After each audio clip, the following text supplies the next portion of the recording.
So, we're reading The Snow Queen, a fairy tale by Hans Christian Andersen.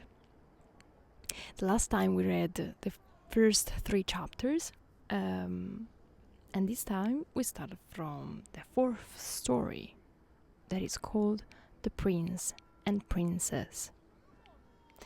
You can use this time to just relax, close your eyes, grab a cup of tea, a cup of coffee, a glass of wine, or you can just lay down and don't think about a thing, or you can be active in chat, share your opinions about what we're reading. If you have something you want to tell us about your reading experiences, you can share, you can be active in chat. There are no problems at all. Enjoy the reading and relax as much as you can. 4th story, The Prince and Princess. Gerda was obliged to rest herself again, when exactly opposite to her a large raven came hopping over the white snow. He had long been looking at Gerda and shaking his head, and now he said, "Cow, cow, good day, good day."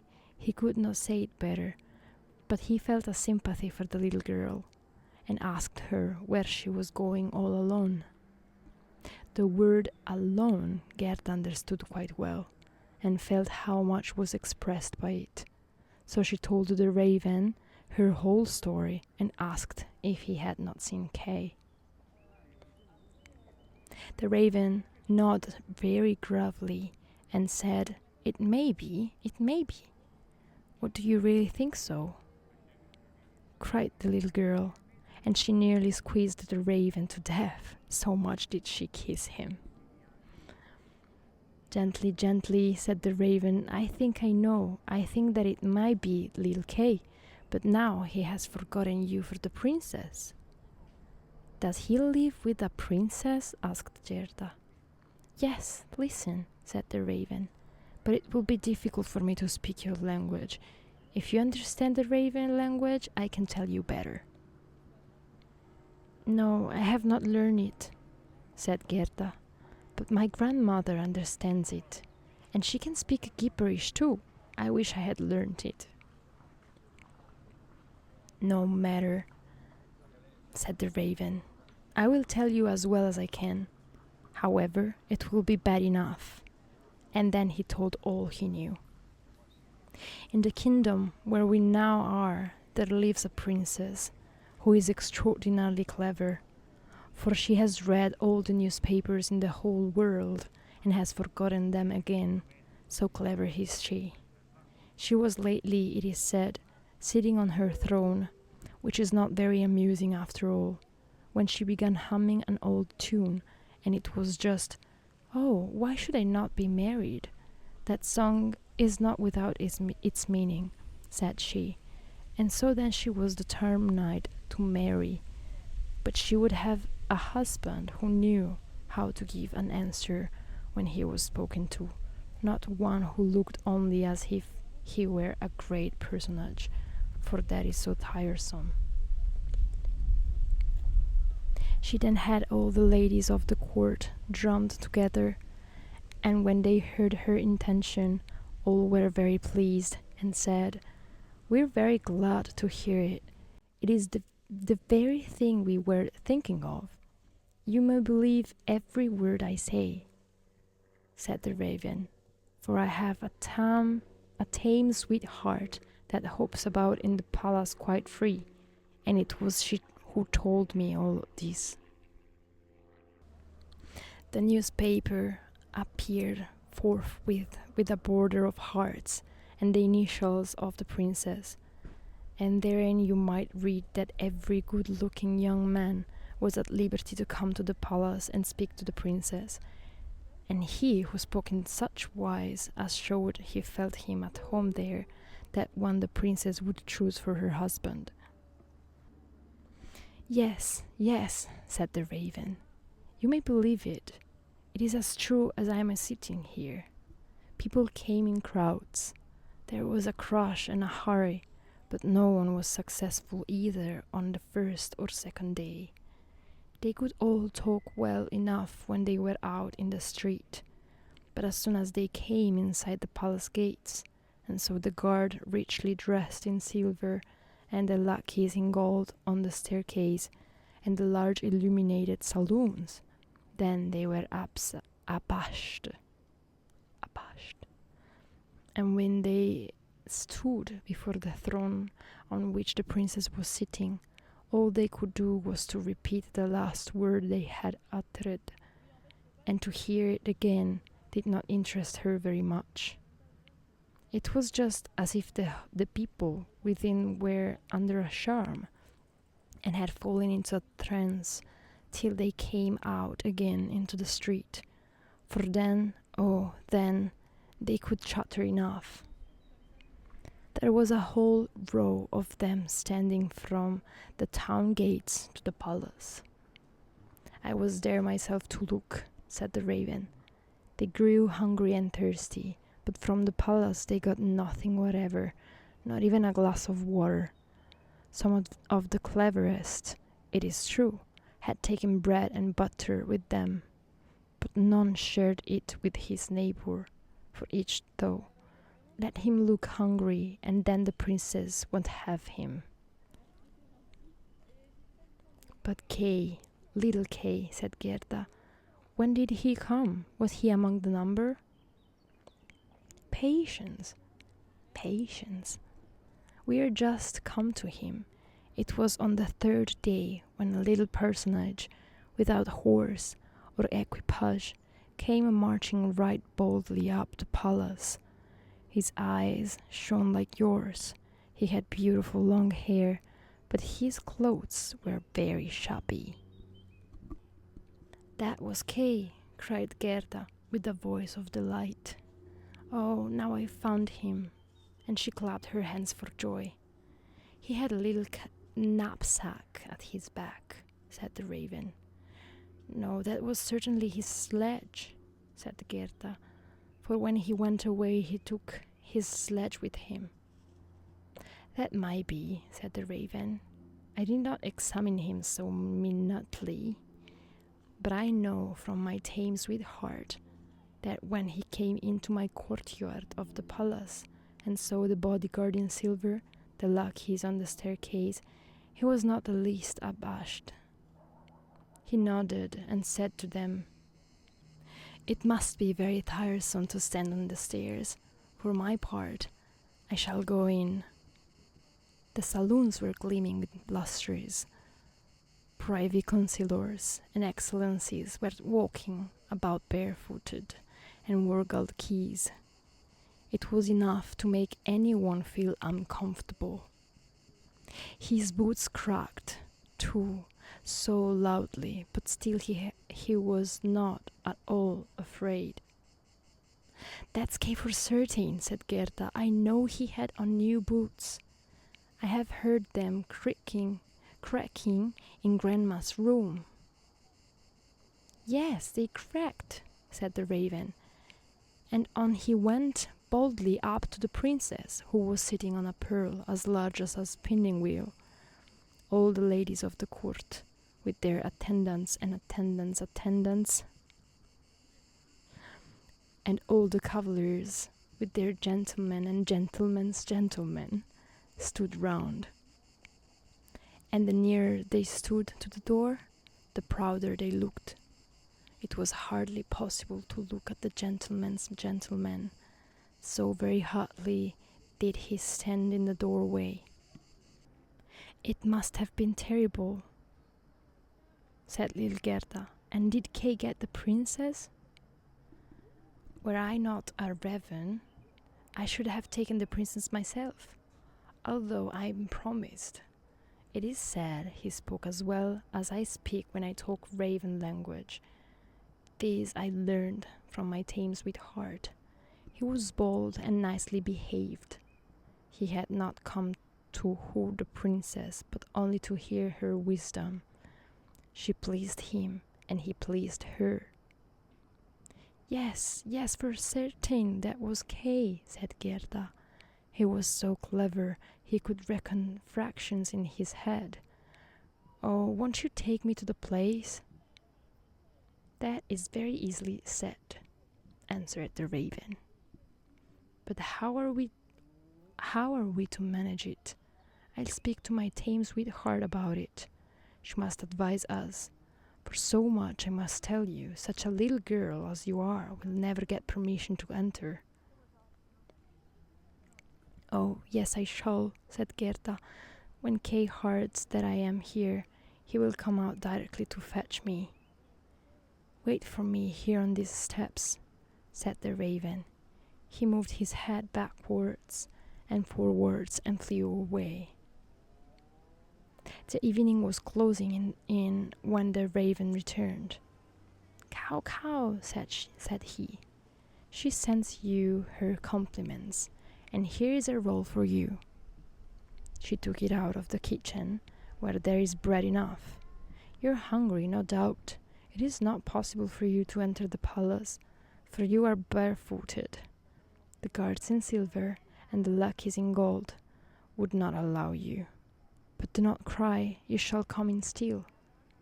My sweetheart knows a little back stair that leads to the bed chamber, and she knows where she can get the key of it. And they went into the garden in the large avenue, where one leaf was falling after the other, and when the lights in the palace had all gradually disappeared, the raven led little Gerda to the back door, which stood half open. Oh, how Gerda's heart beat with anxiety and longing. It was just as if she had been about to do something wrong, and yet she only wanted to know if little Kay was there. Yes, he must be there. She called to mind his intelligent eyes and his long hair, so vividly she could quite see him as he used to laugh when they were sitting under the roses at home. He will no doubt be glad to see you, to hear what a long way you have come for his sake, to know how unhappy all at home were when he did not come back. They went into the garden in the large avenue, where one leaf was falling after the other, and when the lights in the palace had all gradually disappeared, the raven led little Gerda to the back door, which stood half open. Oh, how Gerda's heart beat with anxiety and longing. It was just as she had been about to do something wrong.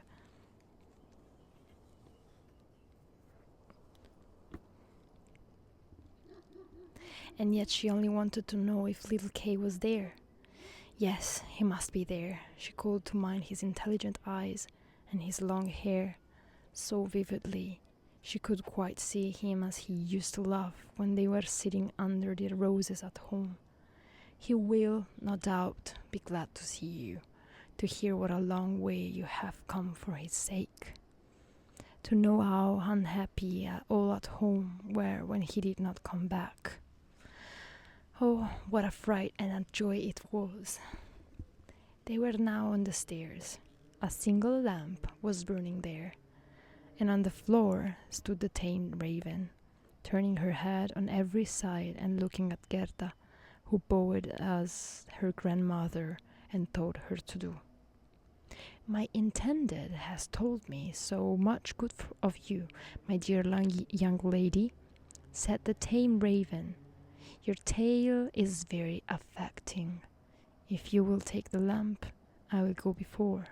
We will go straight on, for we shall meet no one.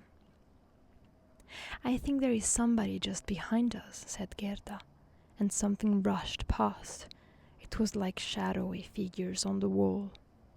Horses with flowing manes and thin legs, as huntsmen, ladies and gentlemen on horseback. They are only dreams, said the raven. They come to fetch two thoughts of the high personage.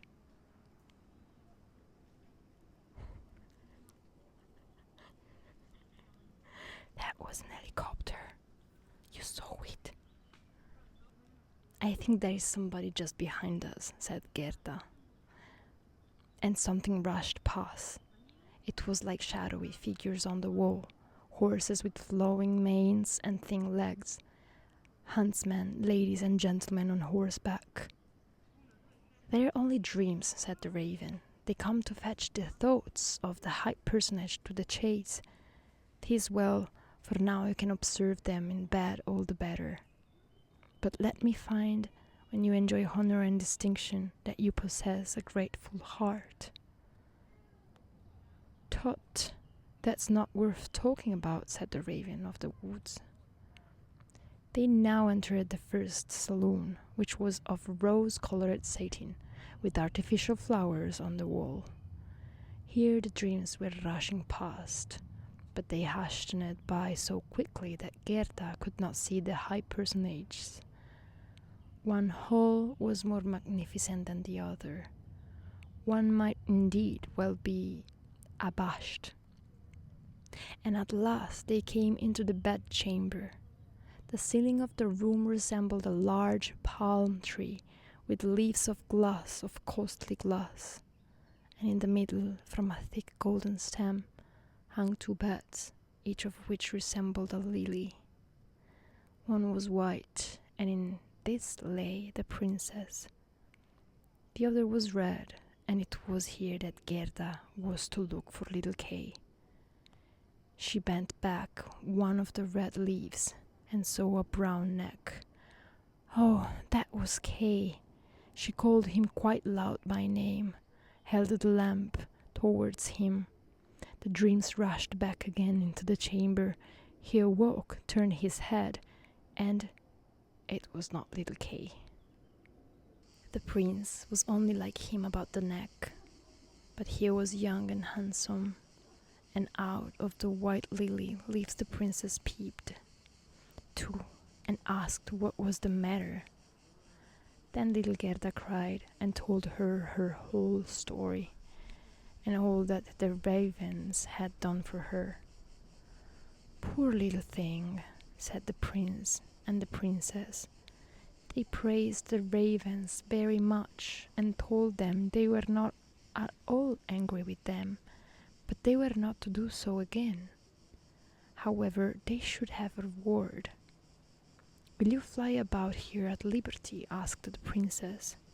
"Or would you like to have a fixed appointment as court ravens with all the broken bits from the kitchen?" And both the ravens nodded and begged for a fixed appointment, for they thought of their old age and said,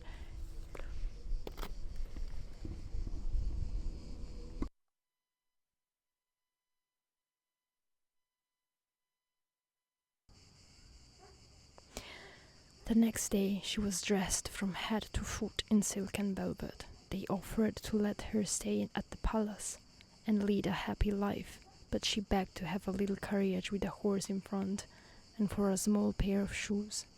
Then she said she would again go forth in the wide world and look for Kay. Shoes and a muff were given her. She was too dressed very nicely, and when she was about to set off, a new carriage stopped before the door.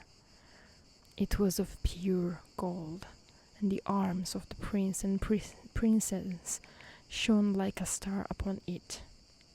The coachman, the footman, and the outriders, for outriders were there, too, all wore golden crowns. The prince and the princess assisted her into the carriage themselves and wished her all success. The raven of the woods, who was now married, accompanied her for the first 3 miles. He sat beside Gerda, for he could not bear riding backwards. The other raven stood in the doorway and flapped her wings. She could not accompany Gerda, because she suffered from headache since she had had a fixed appointment and ate so much. The carriage was lined inside with sugar plums, and in the seats were fruits and gingerbread. "Farewell, farewell," cried prince and princess, and Gerda wept, and the raven wept. Though past the first miles, and then the raven bade her farewell, and this was the most painful separation of all. He flew into a tree and beat his black wings as long as he could see the carriage that shone from afar like a sunbeam. Fifth story: The Little Robber Maiden.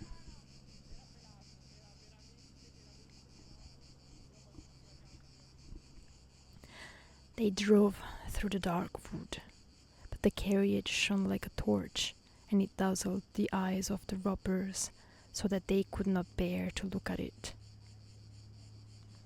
"'Tis gold, 'tis gold," they cried, and they rushed forward, seized the horses, knocked down the little postilion, the coachman, and the servants, and pulled little Gerda out of the carriage. "How plump, how beautiful she is! She must have been fed on nut kernels," said the old female robber, who had a long scrubby beard and bushy eyebrows that hung down over her eyes.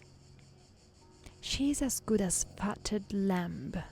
How nice she will be." And then she drew out a knife, the blade of which shone so that it was quite dreadful to behold. "Oh," cried the woman at the same moment, she had been bitten in the ear by her own little daughter, who hung at her back, and who was so wild and unmanageable that it was quite amusing to see her. "You naughty child," said the mother, and now she had not time to kill Gerda. "She shall play with me," said the little robber child. "She shall give me her muff and her pretty frock. She shall sleep in my bed." And then she gave her mother another bite, so that she jumped and ran round with the pain. And the robbers laughed and said, "Look how she is dancing with the little one." I will go into the carriage," said the little robber maiden, and she would have her will, for she was very spoiled and very headstrong. She and Gerda got it, and then away they drove over the stumps of felled trees, deeper and deeper into the woods. The little robber maiden was as tall as Gerda, but stronger, broader shouldered, and of dark complexion. Her eyes were quite black. They looked almost melancholy. She embraced little Gerda and said, "They shall not kill you as long as I am not displeased with you. You are, doubtless, a princess." "No," said little Gerda, who then related all that had happened to her and how much she cared about little Kay. The little robber maiden looked at her with a serious air, nodded her head slightly, and said, "They shall not kill you, even if I am hungry with you. Then I will do it myself." And she dried Gerda's eyes and put both her hands in the handsome muff, which was so soft and warm. At length the carriage stopped. They were in the midst of the courtyard of a robber's castle. It was full of cracks from top to bottom, and out of the opening magpies and rooks were flying, and the great bulldog, each of which looked as if he could swallow a man, jumped up, but they did not bark, for that was forbidden. In the midst of the large old smoking hole burned a great fire on the stone floor. The smoke disappeared under the stones, and had to seek its own egress. In an immense cauldron soup was boiling, and rabbits and hares were being roasted on a spit. "You shall sleep with me tonight, with all my animals," said the little robber maiden. They had something to eat and drink, and then went into a corner where straw and carpets were lying. Besides them, on lots and perches, sat nearly 100 pigeons, all asleep, seemingly, but yet they moved a little when the robber maiden came. "They are all mine," said she, at the same time seizing one that was next to her by the legs and shaking it so that its wings fluttered. "Kiss it," cried the little girl, and flung the pigeon in Gerda's face. "Up there is the rubble of the wood," continued she, pointing to several lots which were fastened before a hole high up in the wall. "That's the rubble. They would all fly away immediately if they were not well fastened in. And here is my dear old back." And she laid hold of the horns of a reindeer that had a bright copper ring round its neck and was tethered to the spot. "We are obliged to lock this fellow in two, or he would make his escape. Every evening I tickle his neck with my sharp knife. He is so frightened at it." And the little girl drew forth a long knife from a crack in the wall and let it glide over the reindeer's neck. The poor animal kicked. The girl laughed and pulled Gerda into bed with her. "Do you intend to keep your knife while you sleep?" asked Gerda, looking at it rather fearfully. "I always sleep with the knife," said the little robber maiden. "There is no knowing what may happen. But tell me now, once more, all about little Kay, and why you have started off in the wide world alone." And Gerda related all, from the very beginning. The wood pigeons cooed above in their cage, and the others slept. The little robber maiden wound her arm around Gerda's neck, held the knife in the other hand, and snored so loud that everybody could hear her. But Gerda could not close her eyes, for she did not know whether she's way was to live or die. The robbers sat round the fire, sang and drank, and the old female robber jumped about so that it was quite dreadful for Gerda to see her. Then the wood pigeon said, "Cuckoo, we have seen little Kay. A white hen carries his ledge. He himself sat in the carriage of the Snow Queen, who passed here, down just over the wood, as we lay in our nest. She blew upon us young ones, and all died except we two. Cuckoo." "What is that you say up there?" cried little Gerda. "Where did the Snow Queen go to?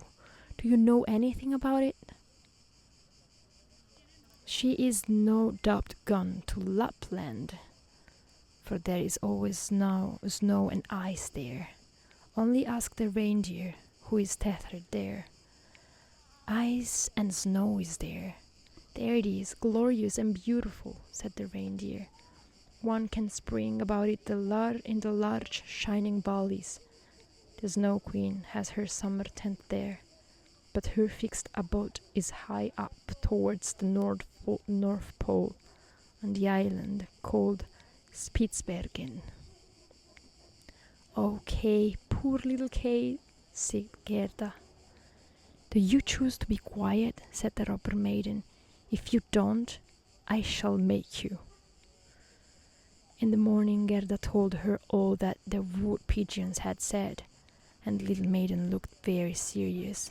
But she nodded her head and said, that's no matter. "Do you know where Lapland lies?" she asked of the reindeer. "Who should know better than I?" said the animal, and his eyes rolled in his head. "I was born and bred there. There I leapt about on the fields of snow." "Listen," said the robber maiden to Gerda. "You see that the men are gone, but my mother is still here and will remain. However, towards morning she takes a draught out of the large flask, and then she sleeps a little. Then I will do something for you." She now jumped out of bed, flew to her mother, with her arms round her neck, and pulling her by the beard, said, "Good morrow, my own sweet nanny goat of a mother." And her mother took hold of her nose and pinched it till it was red and blue. But this was all done out of pure love. When the mother had taken a sup at her flask and was having a nap, the little robber maiden went to the reindeer and said, "I should very much like to give you still many a tickling with the sharp knife, for then you are so amusing. However, I will untether you and help you out, so that you may go back to Lapland. But you must make good use of your legs, and take this little girl for me to the palace of the Snow Queen, where her playfellow is. You have heard, I suppose, all she said, for she spoke loud enough and you were listening." The reindeer gave a bound for joy. The robber maiden lifted up little Gerda and took the precaution to bind her fast on the reindeer's back. She even gave her a small cushion to sit on. "Here are your worsted leggings, for it will be cold. But the muff I shall keep for myself, for it is so very pretty. But I do not wish you to be cold. Here is a pair of lined gloves of my mother's. They just reach up to your elbow. On with them. Now you look about the hands just like my ugly old mother." And Gerda wept for joy. "I can't bear to see you fretting," said the little robber maiden. "This is just the time when you ought to look pleased. Here are 2 loaves and a ham for you, so that you won't starve." The bread and the meat were fastened to the reindeer's back. The little maiden opened the door, called in all the dogs, and then with her knife cut the rope that fastened the animal, and said to him, "Now off with you, but take good care of the little girl." And Gerda stretched out her hands with the large wadded gloves towards the robber maiden, and said, "Farewell." And the reindeer flew on over bush and bramble, through the great wood, over moor and heath, as fast as he could go. "Ta, ta," was heard in the sky. It was just as if somebody was sneezing. "These are my old northern lights," said the reindeer. "Look how they gleam." And on he now sped still quicker. Day and night on he went. The loaves were consumed, and the ham too, and now they were in Lapland.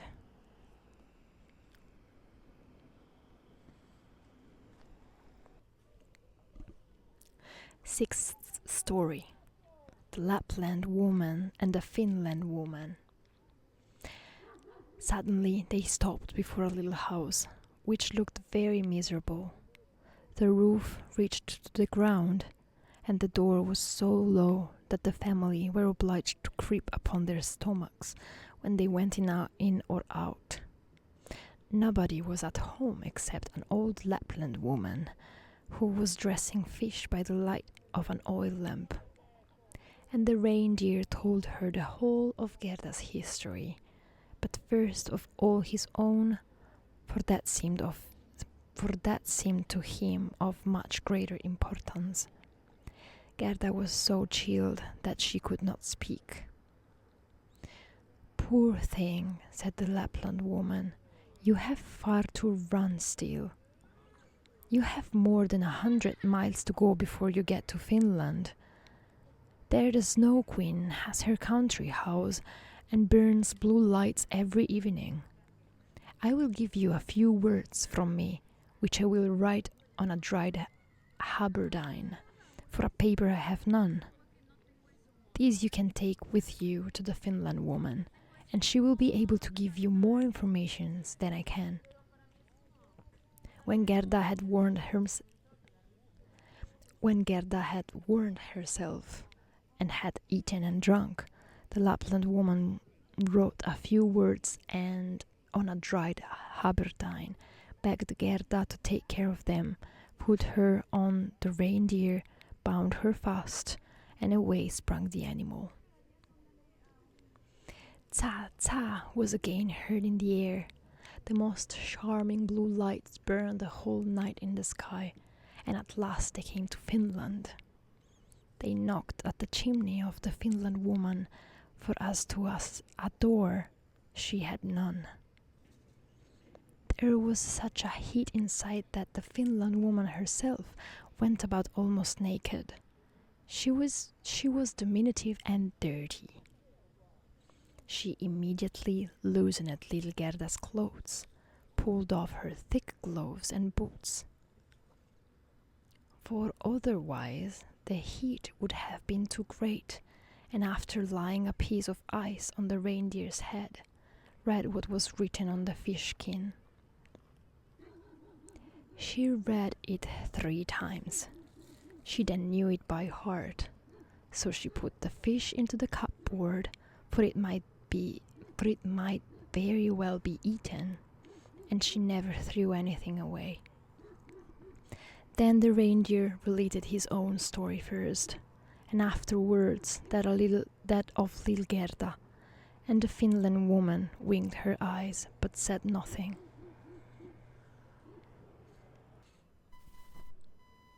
Then the reindeer related his own story first, and afterwards that of little Gerda, and the Finland woman winked her eyes but said nothing. "You're so clever," said the reindeer. "You can, I know, twist all the winds of the world together in a knot. If the seaman loosens one knot, then he has a good wind. If a second, then it blows pretty stiffly. If he undoes the third and fourth, then it rages so that the forests are upturned. Will you give the little maiden a potion, that she may possess the strength of 12 men and vanquish the Snow Queen?" "The strength of 12 men," said the Finland woman. "Much good that would be." Then she went to a cupboard and drew out a large skin rolled up. When she had unrolled it, strange characters were to be seen, written thereon, and the Finland woman read at such a rate that the perspiration trickled down her forehead.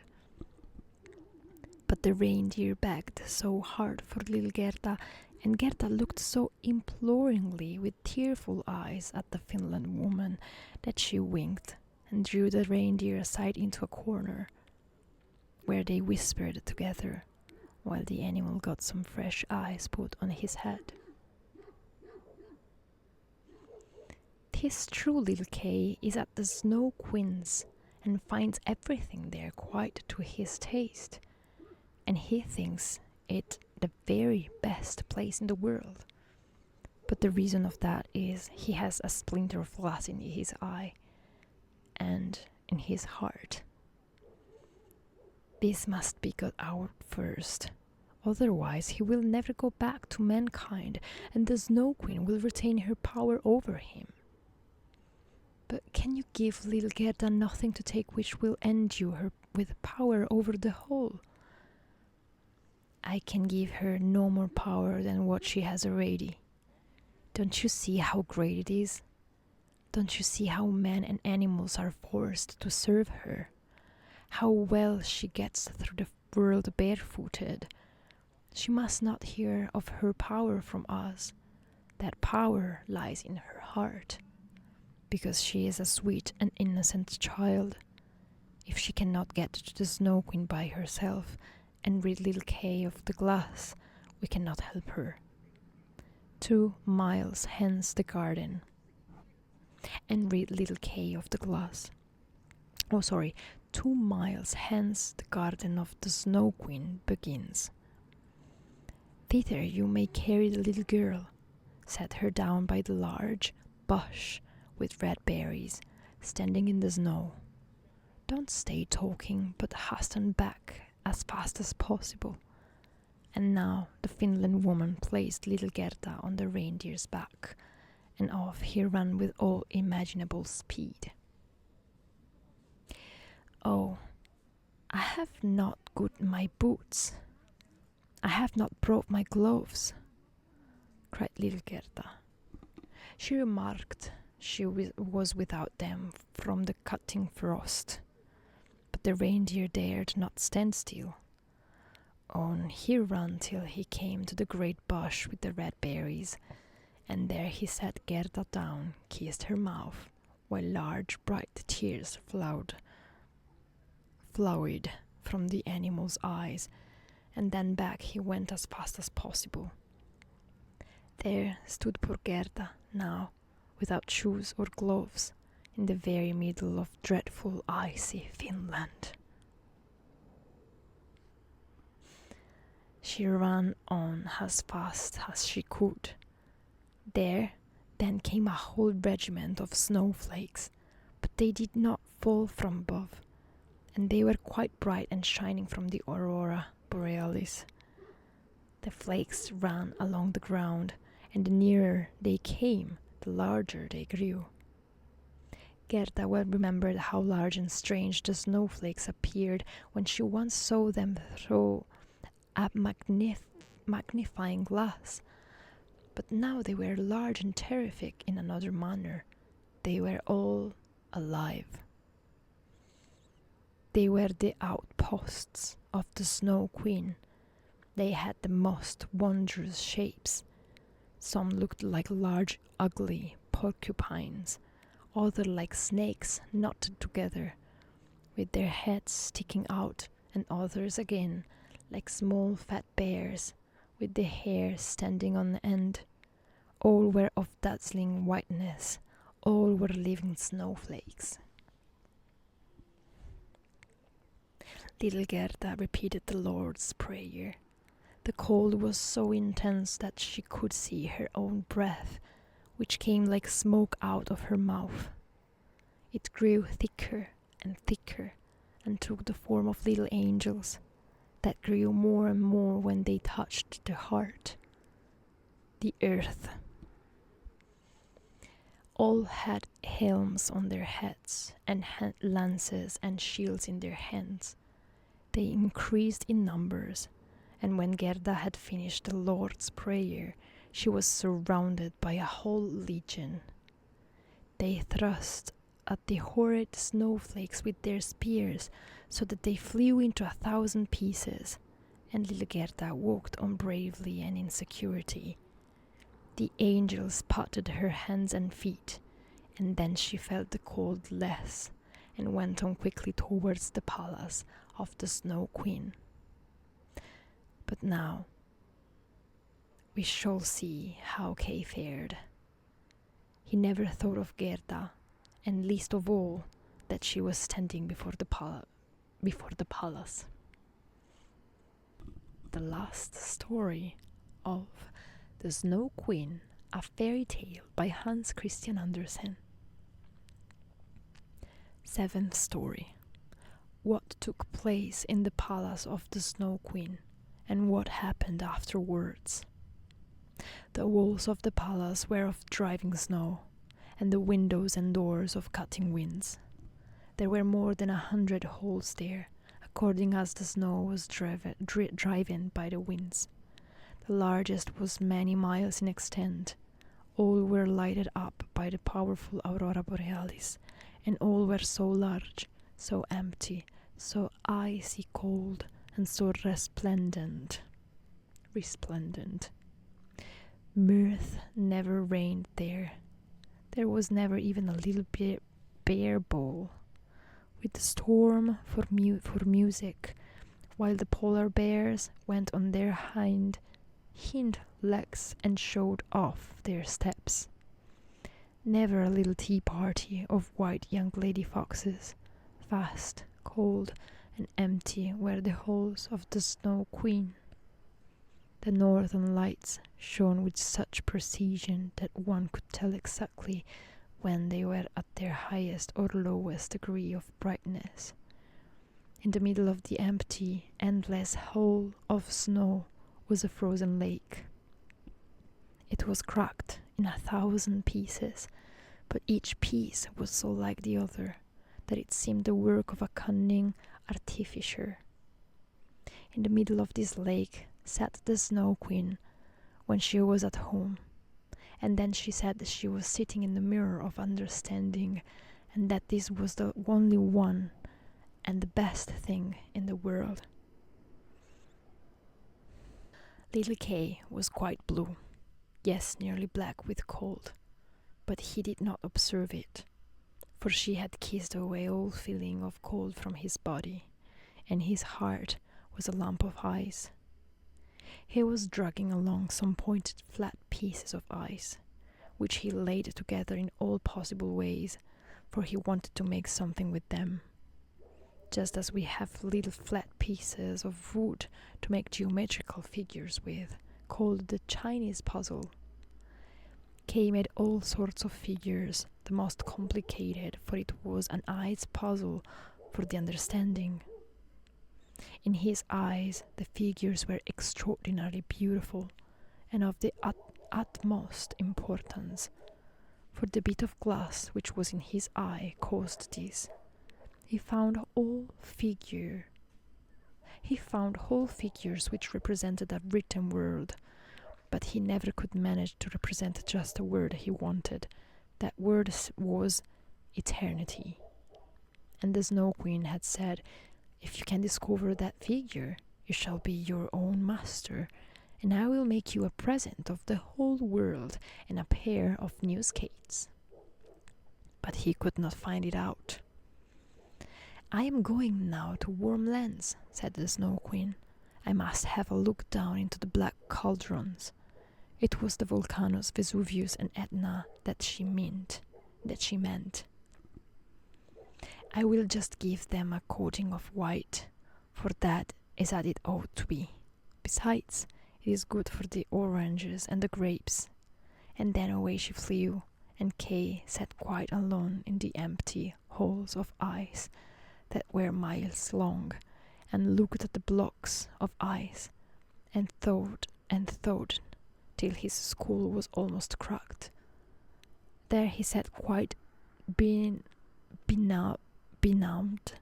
and motionless. One would have imagined he was frozen to death. Suddenly, little Gerda stepped through the great portal into the palace.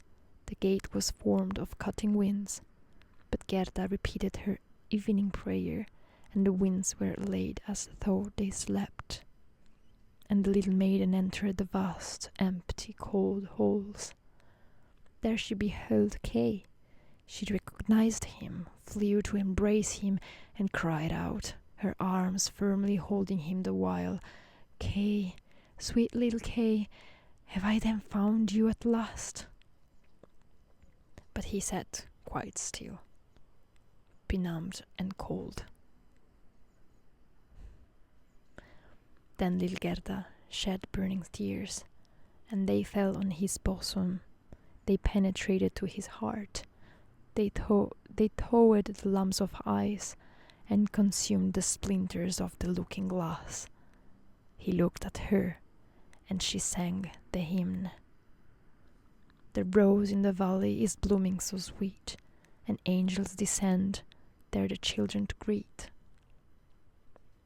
Hereupon Kay burst into tears.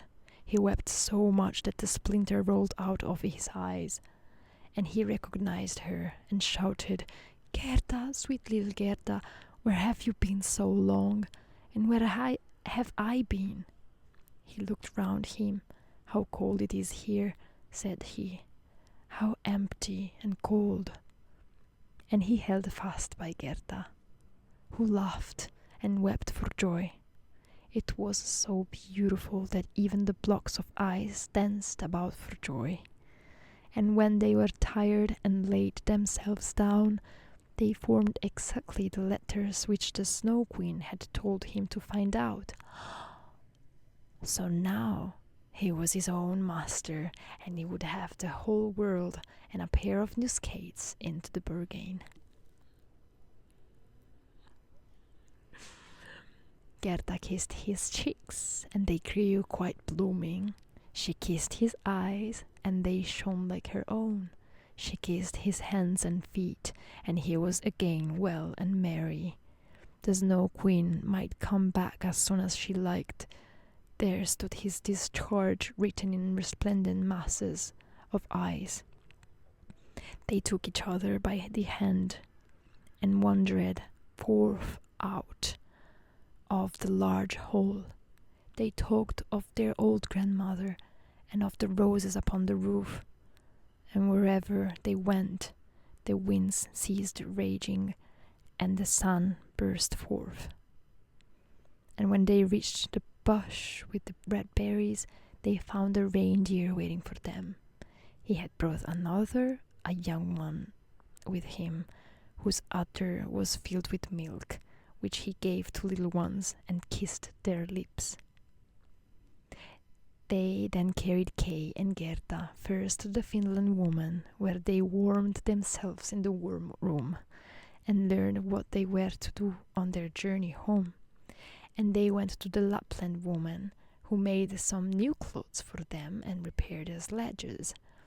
The reindeer and the young hind leaped along beside them and accompanied them to the boundary of the country. Here the first vegetation peeped forth. Here Kay and Gerda took leave of the Lapland woman. "Farewell, farewell," they all said, and the first green buds appeared. The first little birds began to chirrup, and out of the woods came, riding on a magnificent horse, which Gerda knew it was one of the leaders in the golden carriage, a young damsel with a bright red cap on her head and armed with pistols. It was the little robber maiden, who, tired of being at home, had determined to make a journey to the north, and afterwards in another direction, if that did not please her. She recognized Gerda immediately, and Gerda knew her too. It was a joyful meeting. "You are a fine fellow for tramping about," she said to little Kay. "I should like to know, Faith, if you deserve that one should run from one end of the world to the other for your sake."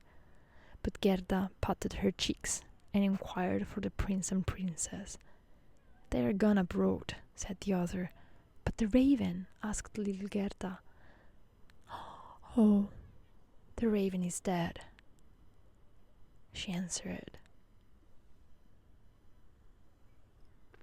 "His tame sweetheart is a widow and wears a bit of black worsted round her leg.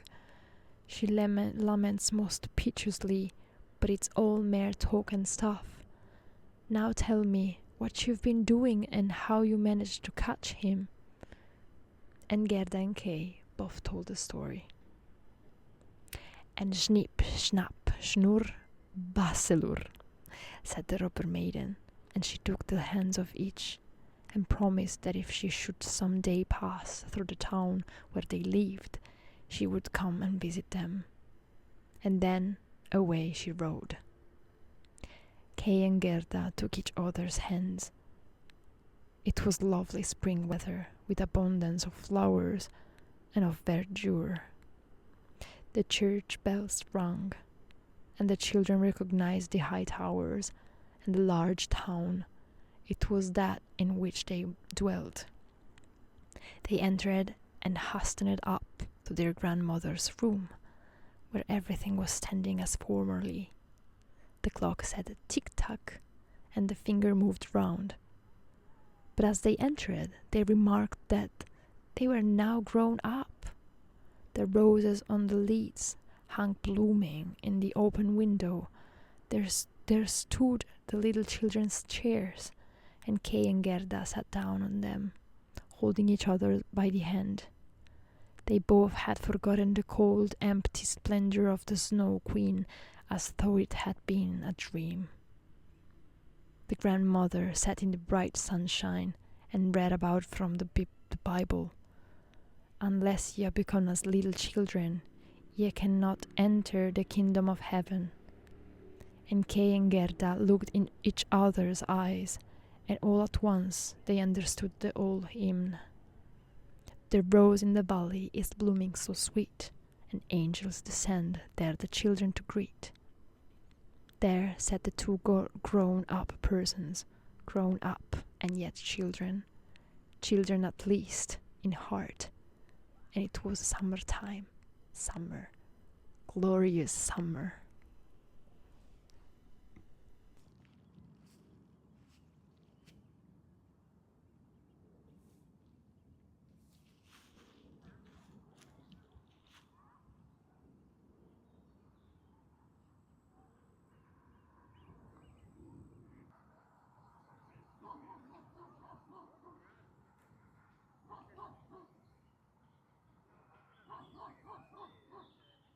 It's going down, down, down by the river.